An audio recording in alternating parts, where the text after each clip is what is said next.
এক দেশে এক জ্যোতির্বিদ ছিলেন। সেই জ্যোতির্বিদ রোজ রাত্রিরে আকাশের তারা চিনতে চেষ্টা করতেন। তখন অন্য কোনো দিকে তার নজর থাকতো না। প্রচণ্ড মন দিয়ে এক মনে তিনি ওই কাজ করতেন। একদিন রাতে তিনি আকাশের দিকে তাকিয়ে মন দিয়ে তারা দেখতে দেখতে আপন মনে রাস্তা দিয়ে হেঁটে যাচ্ছিলেন। রাস্তার মাঝখানে ছিল একটা কুয়া। লোকটি ওই কুয়া দেখতে না পেয়ে ঝপাস করে তার মধ্যে পড়ে গেলেন। সেই কুয়োতে পড়ে গিয়ে তিনি আর্তস্বরে ডাকতে লাগলেন, কে আছো, আমাকে বাঁচাও, কে আছো, আমাকে এখান থেকে উদ্ধার করো বলে তিনি চিৎকার করতে লাগলেন।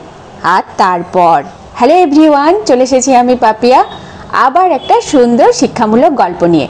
গল্পটা শুরু যখন করেছি তখন শেষ তো করবই, কিন্তু তার আগে যারা জানো তারা তো জানোই, যারা জানো না তাদের জন্য আমি পাপিয়া দুর্গাপুর ওয়েস্ট বেঙ্গল থেকে। আমি আমার জীবনের সুন্দর সুন্দর দিনের ভিডিও বানাতে ভালোবাসি আর তার সাথে গল্প বলতে ভালোবাসি, আর সেইগুলো তোমাদের মাঝে শেয়ার করতে ভালোবাসি। আর তোমরা যখন সেইগুলো দেখে ভালো বলো, লাইক কমেন্ট করো, তখন আমার ভীষণ ভালো লাগে। আর সেই জন্যই আমার এই ভিডিওগুলো দেখে অতি অবশ্যই লাইক কমেন্ট করতে হবে।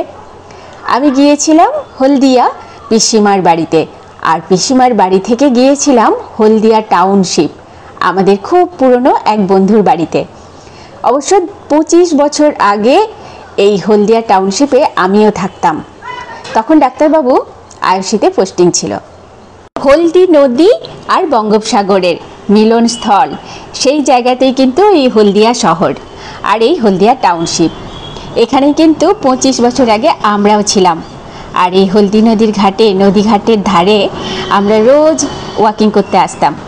তখন অবশ্য এত সুন্দর করে সাজানো গোছানো ছিল না, কিন্তু এখন বেশ পাল্টে গিয়েছে, অনেক সুন্দর হয়েছে। আর এই যে আমাদের বন্ধুর বাড়িতে যাব বলে আয়ুষী কলোনিতে ঢুকে পড়েছি। কি সুন্দর দেখো তো। যদিও 25 বছর আগে আমি ছিলাম তখন কিন্তু সুন্দরই ছিল, কিন্তু এতটা সুন্দর ছিল না। এখন এইসব গাছগুলো সব বড় বড় হয়ে গিয়েছে, তখন ছোট ছোট ছিল। আর রাস্তাঘাটগুলো তখন এতটা সাজানো ছিল না।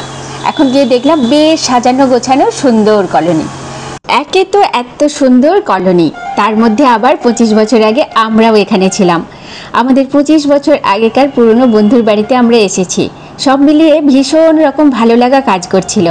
সেই জন্যই আজকের এই সুন্দর ভিডিওগুলোর সাথে আজকের গল্পটা শেয়ার করলাম।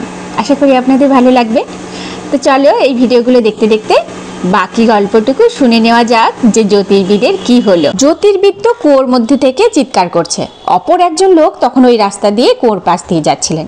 তিনি কুয়োর মধ্যে থেকে কে যেন ডাকছে মনে করে ঝুঁকে দেখলেন যে একজন লোক সেখানে পড়ে আছে।